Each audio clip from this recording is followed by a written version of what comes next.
Hello and welcome to the Republic of Football. I'm your host, Ishmael Johnson, here recovering at coaching school, THSCA in San Antonio, with Mike Craven. Mike, how you doing, man?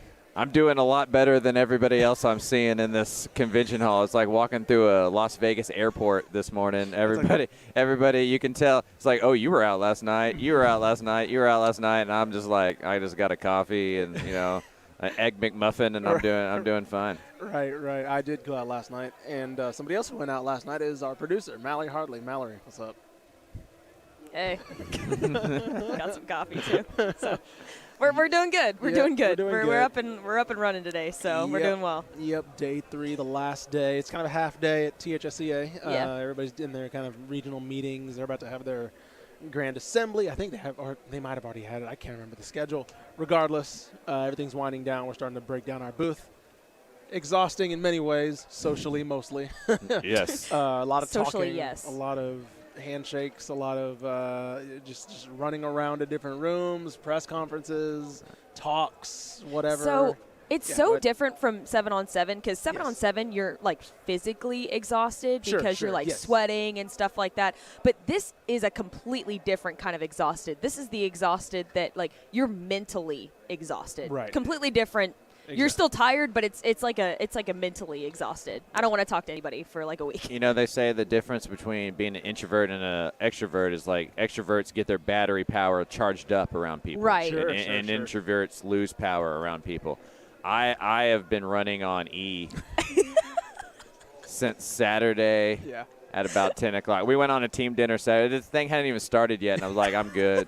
I'm good. So, yeah, every time I come here, it, like, amazes me how good Matt Stepp is at his job. It is incredible. Yeah, watching him, I was talking last night, I need to pitch something to Texas Monthly to just, like, follow him around during this thing because he's like the king of the ball. It's an amazing thing because I can't do it. I can't do it. It's incredible. Yeah. So, listeners, for those of you that don't know, THSCA, Texas High School Coaches Convention, Association, they put on their annual coaching school convention. And for Mike's purposes, we typically, every FBS head coach and some FCS coaches are here because every high school coach is here. And so it's about networking. It's about basically introducing yourselves. So all the FBS coaches have press conferences. They do a 12-person panel, and so like that's kind of what Mike's been up to this whole week. Mostly just like going to a bunch of press conferences, going to shaking a bunch of hands, all that stuff. And it's the most informal setting I think you'll get these guys in. Yeah. Right. It's because they're just walking around.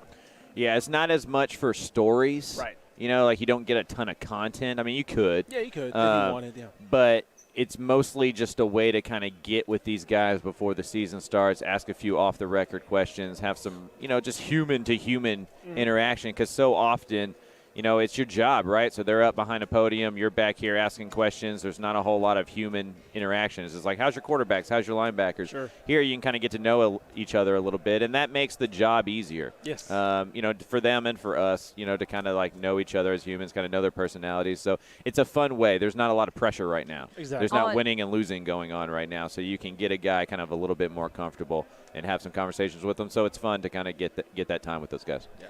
On Sunday, Craven and I, we went to the D1 coaches panel. So you literally had all 12 FBS Texas coaches on the stage at once, and that was really cool. I'll throw up a picture and everything so you guys can see it, but it was really cool to see them all sitting there together, knowing that, like, they're going to put, like, Sark and Jimbo Fisher. They're eyeing each other the whole time, but it was pretty cool. Actually, Mallory, you're going to put this in post because, by the way, this isn't live. We're recording this because we have to.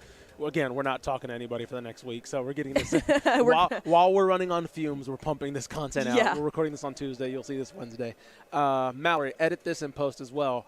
There's a photo of Jimbo Fisher and Steve Sarkisian, which I think was tweeted out by Ari Wasserman. But the best part of that photo is a certain Mike Craven behind them. I can't wait to add this in here. I can't wait to add this. Peeking over the shoulder of Sark, like, hey, what y'all talking about? What y'all talking football? Well, I like walked out of that press conference room, and there's been nobody in there but like me and like 5 other people the whole time. It's like Chris Hummer, Sam Kahn, me, the whole time. And I walk out, I'm like, why are all these cameras here? And it was just like, oh, it's Sark and Jimbo. And you are in the photo right there. Yeah. Of course. It is excellent. It's great. Yeah. So anyway, it's a little weird for us because, or not weird, but we just saw a lot of these guys last week.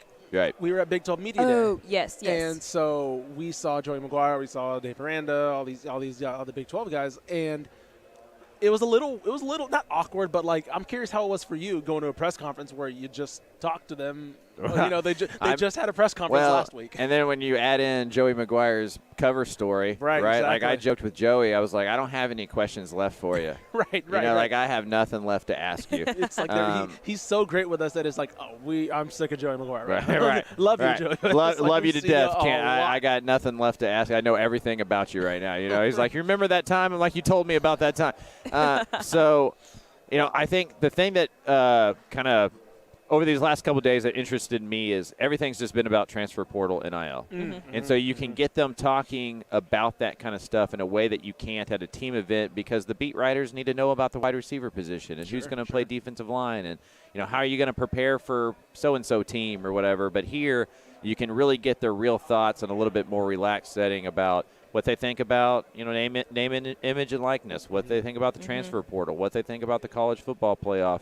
And, it, even if you agree or don't agree, it lets you kind of know, not every coach has the same opinion, but 9 to 10 of the 12 do, right? And, if there's that much, consensus, it's like, oh, that's where it's going to go, right? And so, I've always kind of been like, I wonder if the college football playoff is going to grow. I no longer worry, but it is, right? It is, and stuff like that. And so that part was pretty interesting to get them talking about stuff that maybe in front of a room of 30 people with cameras going, they're not as likely to get as open about. Sure.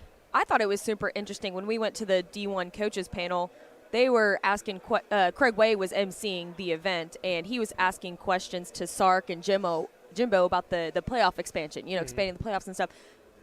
Obviously, Bloomgren and Seth Luttrell, they can't answer those questions like that. So we kind of had to switch gears from the playoff expansion topic to bowl topics. Like, hey, do y'all still find value in playing in a bowl game? And they asked Traylor that too. And it was just interesting to see them all up there. And Traylor had a great response to that too. Switch gears. He had you want to tell it? Yeah. He had a phenomenal Traylor goes, I bet you anything if you give the winner $2,000 and the loser $1,000, my guys are going to show up. 'Cause the question was like, if that playoff expands, the bowl games are already kind of losing their luster, and we're already getting opt-outs, and it's already, the world's smaller now. Going to, Mobile, Alabama is not really that sexy for I don't know how much it really ever was, but it's definitely not that sexy now, right? And so, the question was, how do you keep bowl games mattering at all if the playoff is at 16? And Traylor's response was incentives. We all respond to incentives, right? Like, I'm not here if I'm not getting a paycheck from somebody, and so I think that's kind of the way it's going. And a lot of people don't like to hear that, but Sonny Dykes also, I thought this was great. He's like, man, I've gotten 4 or 5 questions today, about money and how much that matters in recruiting and how much that matters in team building. When I interviewed for TCU, I asked about the money. Maybe it wasn't the only reason I went to TCU, but it's a reason. Sure. Like, why would I begrudge anybody else for doing that? And so, I do think these college coaches are starting to kind of get hip to, like, you might as well change with it because you're not going to fight against it. Exactly. It's not going back to where it was before. Yeah, we need some regulations and we need some uniformity and all that kind of stuff. It's not a perfect system, but it's not going back to what it was. Right? So you either get on it. I think Holgerson said you adapt or die, right? And that's true in everything in life, and it's especially true for college coaches right now. And I think what we see over the next 5 years is we're going to see who can adapt and who doesn't. Sure. Like the good coaches are going to be the ones that can figure this out and adapt, and the ones that kind of go into other stuff are going to be the ones who, just cling on to this old school mentality of I'm going down with the ship, and it's like, well, then, adios. Right. I was about to, as we're recording, Nick Saban, is it SEC Media Day? Yes. So Nick Saban was speaking at SEC Media Day, and everybody's tweeting out that he's very, speaking of somebody who's willing to adapt, he's openly saying, like, oh, yeah, my guys made about $3 million. Like, he might be the first coach to put, like, an actual figure to his team's NIL deals. And he said openly, like, I don't mind. Like, like I'm for name, image, and likeness. Like, I'll throw. Again, he was very open, transparent about that. And he said his only issue was the overall transparency of things like that. But he said he did not have an issue with it. So to your credit, like again, somebody who's adapting very well. Obviously, the best coach in the history of the game. But yeah, I agree. They just don't want it to be enticement. Exactly. Right. And if other people are using it as enticement, so are these coaches, right? Yep. But Yeah. I think they want it to actually be name, image, and likeness. Right. Like Sark pointed to Bijan Robinson. It's like Bijan Robinson has a Lamborghini. Yeah. But Bijan Robinson's a 3.5 GPA guy. He's an all-conference player. He's put up thousands of yards for us. He's played in games. Right. There's nobody in our locker room that's like, oh, man, Bijan's got a Lambo and I don't, or whatever, because they all look at Bijan and go, like, Bijan deserves a Lambo. Exactly. Like Sark sits in a coaching office. Yeah. And, like, he's talking to the special teams coach, and the special teams coach is like, man, Sark makes more money than I do. It's like, well, Sark's the head coach. Of course he makes money. So, like, I think I think from what I've listened to, I think everybody knows that if it's deserved money, a guy goes out and he balls. Yeah. And, like, the local car dealership is like, hey, I'm going to put you on a commercial. I don't think anybody's going to begrudge a kid for that. The worry becomes you walk into a locker room making $50,000, Right. and the starting left tackle isn't. Right. Now, where does that go? I think that's the worry for coaches. Sure. So, little off topic, but is SEC Media Day, do they split it up into 2 days? Like Yes. the Big 12? Okay, Yes. because Kirby Smart, I think, is talking right now. So I was Honestly, like, how is that Honestly, going to work? they may split it up into 3. Maybe. I can't remember can't exactly, but yeah, it imagine. definitely is 2 because Jimbo is tomorrow. Gotcha. Or Okay, that today. makes sense. If Yeah, you're watching the. Oh, watching Jimbo's the- here too. Yeah, I didn't think about that That's too. a good point. Yeah, interesting. So going back to Big 12 Media Day, what was kind of was there an overall takeaway that you had from listening to all these guys talk? Obviously, Sonny Dykes, Joey McGuire's first one as new head coaches in the Big 12. Was there any takeaway for you about? I know a lot of them obviously asked about expansion and things like that. Was there any overall takeaway for you? Yeah, I mean, I think for me it was the Yormark presentation, the new Big 12 commissioner, and how open he was with just like the Big 12 is open for business. Like most commissioners kind of like, give you this like roundabout talk, and we're exploring all opportunities, and we'll think about what's going on, and we're going to do what's best for us. But he's coming from outside the commissioner world. He's from the private sector, and he knows how much marketing and money matters, right? And he was very clear of everything we do from now until our rights deal is up, which I think is in 2024, maybe in 2025. Everything we do from here on out in terms of conference expansion and conference marketing is to set us up to do well in that renegotiation. Yeah. And that was refreshing to hear, because we talked last week on the podcast, and I was like, well, I assume he's going to get up there and kind of fire extinguisher, that kind of stuff, and just like, give himself some time to like really figure this out. And he's like, no, this is what it is. We gotta be aggressive, or we're going to get left behind. And to me, that means that the Big 12 is being proactive and ready to kind of go poach those remaining Pac-12 schools that they want. And it gives me even more confidence that the Big 12 can emerge from this as the third or fourth, depending on what happens with the ACC, best conference after the SEC and the Big 10. And that's good news for us, because that's going to be TCU, Houston, Baylor, Tech. And if those 4 schools can be anchored to a conference that still matters, quote unquote, nationally, that's good for football in the state of Texas, and maybe it's a way that we can get fewer and fewer of the top recruits to leave the state. Sure, I agree with that. One of my favorite things from Big 12 Media Day was kind of everybody, because he's obviously, this is his Dave Aranda's third Media Day, but still, I think everybody's kind of hip to his style and his personality now. He kind of said a little bit more of it during his press conference here at THSCA, and I loved that the first question he got was about what he's reading. And you could tell he genuinely enjoyed that question, because he dropped, it was some book about social change and how it happens, and then he, dropped a Brene Brown reference, and he was just like, of course, Dave Aranda's the guy that dropped a Brene Brown reference at Big 12 Media Day. But, yeah, Sonny Dykes is another one that was just it felt fresh, right, obviously. And him talking about his dad. Yes. And how his dad would be proud of him for coaching in the Big 12, I thought was a cool thing. Yeah, that was pretty cool. Yeah. We had a lot of great moments from Big 12 Media Day. I think one of my favorite moments, and I'm still debating on if we should run this interview or not, but it was when the two Texas Tech players interviewed each other. Miles Price and Caleb Rogers? Yes. Yeah. And Ish had the great idea to ask at the very end of the video, at the end of the interview, asked them both, has Joey Maguire's head gotten a little bit bigger since being on the cover? And they both just went off. Yeah, you know what? They put that in now. I was going to say, splice that in right now. And we're going to put that little clip in right now. Okay, perfect. Got on the cover, his head always been big. Like, that's always been a thing. But now, it's always been visibly big. But now, inside the head, it's a lot more big. So it just caused it to grow a little bit more. I can't believe y'all let him scam y'all into putting him on the cover with Jeff Traylor. Y'all let him get on a press conference and be like, I challenge them not to do it. Like, come on. He really him and his best friend wanted to be on the cover together. He was like, hey, during the press conference, I'm going to make a joke about it. They're going to have to do it. They got to. So I can't believe y'all let that happen. But, yeah, man, his head's big, but it's okay. Yeah, it's okay. When you're Joey Maguire, who cares? Everybody knows it. Right. So excellent. Both those guys. Listen, if Texas Tech doesn't figure out a way to get them some kind of internet show going on, they need to be riding around in their car. They need to be the face of Texas Tech. Going to different restaurants, they really do. They need to figure out a way to do some of that stuff. Jesus and Miro type. Right. Oh my God. Right. Yeah, we were talking about that. We were like, we need to put them both in a car and put them on camera. Yes. So you know how I don't remember. Was it Jake Paul who did the interview with the? He had 21 Savage in the car with him, and they played music. They need to do that. They just film it. They just need to drive around Texas Tech and pick people. That would be so good. You know what it reminded me of? Kevin Hart and The Rock. Yes. Yeah. You know, the way those two kind of always go back and forth and all that kind of stuff. Because Miles Price.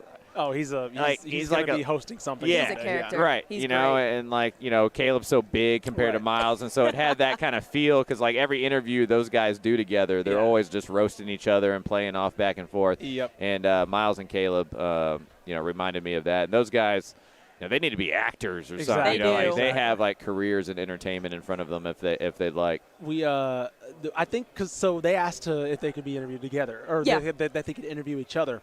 And I think we accidentally stumbled on something because everything they did, they were together. Right. After everybody kind of saw, because they're kind of loud, they're laughing, all this stuff. So everybody kind of started looking. Well, a crowd built around. Yeah, exactly. Yep. Everybody started what's going on over there? And because we're laughing too, and so there's what the hell's going on with them? And then right after that, a TV crew interviewed them both together. They did their press conference together. Everybody was taking pictures of them together. Exactly. Yep. So I think we unintentionally stumbled on some gold because everything after that was just both of them together. We're their origin story. Exactly. It was it started at Dave Campbell's. So actually, we do have two interviews besides those two. We're going to run those two. We'll start with one right now. We'll do Steve Sarkisian. And thank you to Steve Sarkisian, John Bianco, walking over. He did his main presser. He did his breakout presser. And then he stopped by. And towards the end, it was the last interview we did. Last one or second to last? I couldn't remember. Last one we did. Yeah. So I think Marvin Mims was the last one, but he was second to last. Yeah. So we were winding down, and we were like, hey, if we can swing by, have time. And sure enough, he did. So without further ado, here's our interview with Steve Sarkisian. Here with Coach Steve Sarkisian from the University of Texas. Coach, going into year two, you were talking about how everybody kind of has the the established culture and expectations. What is different between maybe summer and spring year one and summer and spring year two? Well, I think the biggest thing in year one is you're trying to instill, the core values in your program. You're trying to instill the schemes, the fundamentals, the techniques that are needed to try to perform in our systems and in our program. Year two, now you can start to dig a little deeper and get into the nuances of those things. And just even now, talking to the guys that are here with me today that are veteran players that have been in this program now for 18 months, they can talk about it. They're talking about, man, there's such an understanding now of not just what my job is, but what the guy's job is next to me or what the guy's job is behind me. And now I know why it's important to do the things, whether it's on or off the field, for the program and for the sake of us being successful. You kind of talked a little bit about self-scouting and what you learned about yourself after year one, or some things that you would have done differently. How important is that as a coach to always kind of look inward, not only at your team, but at your coaching staff, at yourself, and kind of figure out, what you're doing, what you're not doing? Well, I value it. I value it every Sunday. I value, I look at every play call I make, and sometimes it may result in a touchdown, and I'll think, man, that really wasn't a great play call. But we're always trying to evolve. We're always trying to get better so that if a situation arises similar to it, what would we do differently? And if I don't do that, then I'm probably not living up to the standard of what's needed of me as a head coach at the University of Texas. So I'm always self-evaluating. Then I'm always evaluating those around me and having open and honest conversations about how we need to improve and then how we're going to get there. I always hear coaches talking about programs transitioning from coach-led to player-led. Do you feel like y'all are closer to that right now than you were this time last year? Yeah, I really do. I think we're much closer. I think that I wouldn't say we're closer. I think we're there. I think we've got players in place in our program now that are in position that understand the expectation and that can speak the language, right, of what we're speaking.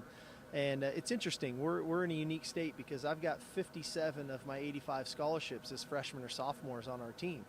But yet those remaining players on our roster, right, those 28 other players, those guys are there for a reason because they have really bought in. They're good players, they're good people, the graduates, things of that nature that they can extend and kind of reach out to those younger players to show them the way. And then that's when you really got something cooking, when the players are coaching the other players on and off the field. Now we've got a chance to do something special. You know, we cover a lot of high school football at Dave Campbell's. You've coached in a lot of different states. What makes high school football unique in Texas, and how much is it an advantage to be the coach of the University of Texas in a state that cares so much about that? Well, I think one of the things that is unique, everywhere you go around the country, there's pride, to some capacity of pride in their program, their local program. In the state of Texas, everywhere you go, there is pride in that high school's football program. And it doesn't matter if they're 6A or 1A. When you show up to that stadium, there are thousands of people at that game. An entire town will be at a game to watch their team play. And I just think that is what is so cool and so unique. I think the other side of it, too, is the investment that everybody makes in their programs, right? From facilities to putting their players in the best position to be successful to hiring of coaches. There are great coaches in the state of Texas, and they work at their craft. They want to be really good at it, and in turn, their players get developed. And so there's a lot of positives to this thing, but football is no more important than anywhere in the world than the great state of Texas, and we're fortunate to be the flagship program. That when the University of Texas shows up to watch a game or come to a practice or go to a school, everybody knows it and everybody's excited we're there. Lastly, before you go, I know you play golf, I play golf. I wonder, what's your handicap? It's not great. It's not great. I'm about a 14. Yeah. Well, if you're any better, then you're playing too much golf. Well, I say it all the time when anybody plays me. Do you want a great golfer or do you want a great football coach? Right. Most people I play with would prefer the great football coach. That makes sense. All right, Coach. Appreciate your time. Guys, be good. Absolutely. Thanks again to Texas head coach Steve Sarkisian for swinging by. I know media day is pretty wild for him, so taking even that little bit of time was really cool of him.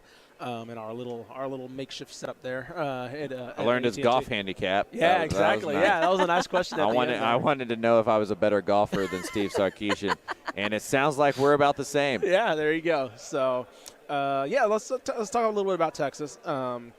First of all, DeMarvion Overshown, the hat, amazing. Like he had his cowboy hat on his breakaway presser.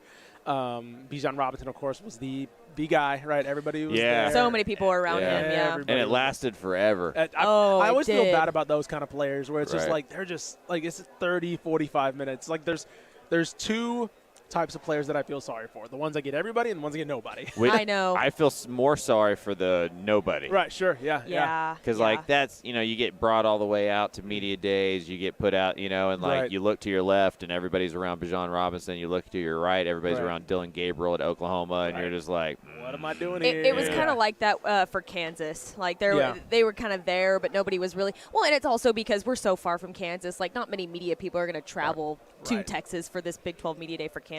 But, I kind of felt that way with them a little bit. But. So, I'm trying to think. What else from that part? We can just run one of the other – the Joey McGuire interview next. Yeah. Joey McGuire, of course, as Mike joked, seen him way too much. I don't know how you did that interview. Too many questions. Like I was about to say, I don't know how you're doing this, dude. I don't know how you had more questions for him, but somehow you did. So Joey McGuire, of course. First let's talk about when he was walking to the stage. Big oh flex, my gosh! Big flex on Mike Craven's part. So Mallory was getting footage of every Texas coach walking to the stage off to the side. Well, of course, Joey McGuire walks to the stage. Mallory's getting him walking up. Just pulls off to the side. I was like, oh, that's Mike Craven. He sees Craven. He just gives him some dap. Nice shoes, brother. Gives him a hug. And it's like everybody's like, for Mike Craven to be the guy that gets that, I know. he's just like, why, what? Like everybody's just like looking at, who is this guy? So I was standing there because, of course, everybody, like, it works like there's lots of tables and stuff right in front of the stage for all the media. And the coach who's about to walk up had just been interviewed by ESPN. So he's walking to the side. And so I'm getting every coach and stuff. And, man, when I tell you, when Joey McGuire came up to you and started hugging you and talking to you, I felt so cool because everybody was looking at us at that point. And then everybody started filming the coaches walking up to the stage. I feel like that kind of became a thing. I'm glad y'all enjoed that so much. I was about to say, you were not having gold. fun. You were like, I don't know. Like, I don't like just this. kind of like hands in the pocket, just like. So, maybe this podcast isn't the best place to talk about this, but I believe in a little bit of a separation of church and state. Sure. Yeah, like you kind of, we're media, right? Like, and I get along with all these guys, and that's great. And, Dave Campbell's allows me as a brand to kind of like be a little bit more friendly with those coaches because we kind of do more uplifting football stuff and less like tearing down. We're not going to like write like these investigative stories or whatever. And so it is a little bit different role, but it was like I'm in a room full of my peers, right? All the other media guys, and like I'm dapped up, right? And it's just like, oh man, come on, Joey, like It was cool. but it was really cool. Like a lot of people like reached out and stuff and was like, man, he really liked your shoes. Yeah, that was pretty cool. That did well on social. That was my best part. It was exactly. It wasn't really the hug. Get the cosign with the shoes. Right. Anytime you get the cosign with the shoes, you're good to go. So we'll run our interview with Joey McGuire here. Again, thank you to Texas Tech for, and McGuire, because, again, especially a new head coach, media day is a whirlwind, and so him taking some time with us was really nice. So. He was in his element. Oh, he worked the room, man. He was there. His press conference was great. He knew. So here's our interview with Joey McGuire. Here with Texas Tech head coach Joey McGuire. Coach, been a pretty eventful last 9 or 10 months for you. Are you pretty excited to kind of like have football season finally right around the corner? You can almost smell that grass. No, I can't wait. I love how you put that. How you smell that grass. I can't wait. It's I coach because I want to coach football and be around these players, and just the spring was incredible to be back on the grass. But I can't wait to go to walk out of that tunnel, and Jones AT&T is going to be incredible. You kind of mentioned how you knew the guys would buy in eventually, but they bought in pretty quickly. What do you think it says about your staff that you put together, that those guys, you didn't have a bunch of transfers out, a lot of guys stayed, a lot of guys bought in? What does that say about you and that staff? I think we are who we say we are, and we're that way every single day. And, I'm really proud of our staff, because that is one thing about those guys. They bought into that, coming in. You work for different coaches and different things are important, recruiting and this and that. For me, it's about the players that we have on our campus. We're going to recruit like crazy and we're going to do everything, but our players on our team should be the most important things that we have going on in our life, besides our families, and they're extension of our families. And so it's easy to bring that in, and I think them seeing that allowed them to buy in a lot faster. Now, I've been curious. You've done this for a little bit while now. Like, what is the biggest difference between being a high school football coach and a college football coach through the offseason? One of the strangest things I'll never forget, 2017, we go out recruiting in January, and I leave, and then I don't see my guys again until, that end of January, 1st of February. And being away from the players during that recruiting period is the biggest difference, because, really January is really when you start building that new team, and you got to trust that you've got a great strength staff, and we do. Lance Barlow and his crew do such a great job. But that was the strangest thing and really different. The recruiting part's the different part. Have you all settled in? You already moved in, all that kind of stuff. I guess what's been one of your favorite parts about Lubbock so far? The food.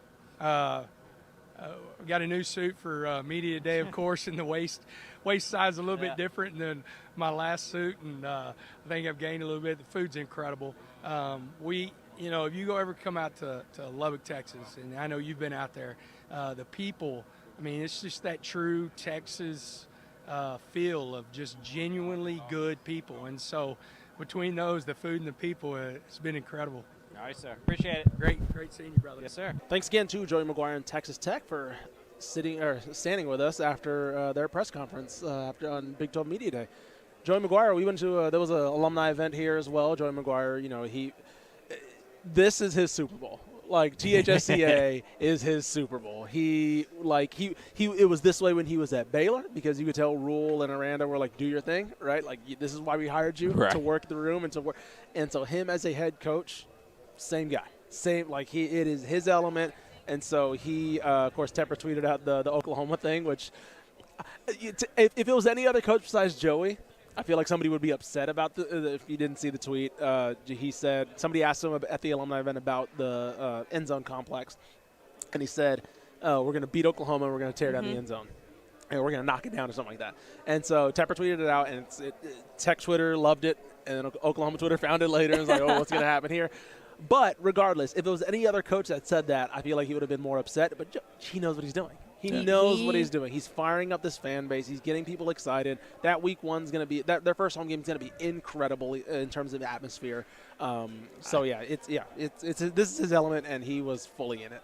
Yep. He has never met a Mike that he didn't like. Absolutely. He Including me. commands, Or a mic, yeah. or a Mike. You can play on words here. But yeah, he commands the room when he gets that mic, man. And Ashley and I went to this event called Muffins and Mimosas with the Texas High School Coaches Wives. Texas Wives Coaches Association. Wives Association. Yeah. A lot of letters and all. Yes, lots of letters, and I'm tired. And so their guest speaker was Debbie McGuire, Joey McGuire's wife, and man, they're one and the same. She commands the room when she takes. She's not as comfortable on the mic as he is, sure, but she's still so interesting to listen to. Like, and it was interesting to hear. They're a team, and whenever she was talking about Joey, she said we. Like they're a team. They're a brand in itself, and they are both doing such a good job at branding. Yeah. Like they're an incredible couple and one and the same. Oh, easily. First Lady of Lubbock, like the President of Lubbock. Like it is very much that relationship. Everybody knows her. Everybody knows him. Exactly. Like yeah. When I was younger, around the Texas program and stuff, you always heard about Miss Sally. You know, like Matt Brown's wife, right? And that's what they'd call her. You know, and recruits loved her. You know, like recruits' parents really loved her, you know, because it was like, hey, I'm going to take, your kid needs some pancakes, like they ain't coming to my house, they got some pancakes.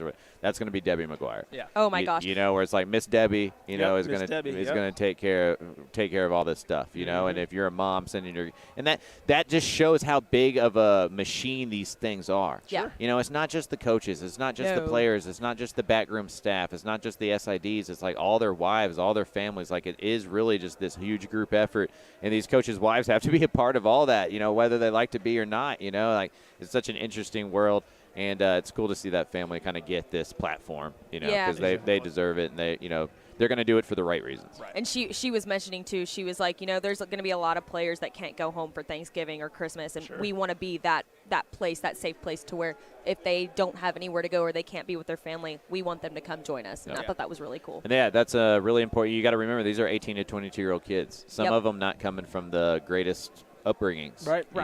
And never been away from home either. Right, sometimes. Never been away from home. May not have a home to go back to. And so, to have people like that around you at all these universities, there's probably a Debbie McGuire at every single one of these schools, and those kind of things are invaluable for these kids. That we try to act like they're 30 because they're 6'4", 300 pounds. Like we act like they're just robots or whatever. Right. But they're still 19. Exactly. And it can get lonely when you're out at school like that. So that's really good on her to do that. They're both so great, so great. We love them. Definitely. All right, so that'll be it for us, man. Yep. Well, we're gonna We're tired of talking. tear this whole thing down, not talk to anybody until whenever the hell everybody gets back in the office, and then I'm gonna sleep really nice tonight. So, without, let's see, I'm trying to think. Are y'all driving back? We are driving back. Yeah. Oh, that's right. I'm staying. You got a little event to go to. I got one more San Antonio day in me. Yeah, there you go. Hey, we're driving back in probably 2 hours, and we're stopping at Taco P on the way back. I am very excited for some Taco Palenque. I am so excited. I can't wait. That's going to be my favorite part. South Texas, if you know, you know. If you know, you know. That's it. We're ending it right then and there. Exactly. So, thank you guys for watching. Remember to subscribe at TexasFootball.com. Subscribe to all the podcasts, Apple, Spotify, all that stuff, or watch us live as you're doing now. on YouTube, Twitter, Facebook, Twitch, on THSCA.com as well. I know we're streaming live on there. Yeah, that's it. We're going to leave, and I'm going to stop talking. So thank you. And we've had 11 of the 12 FBS coaches on our podcast. Jimbo Fisher, come join us, man. Peace.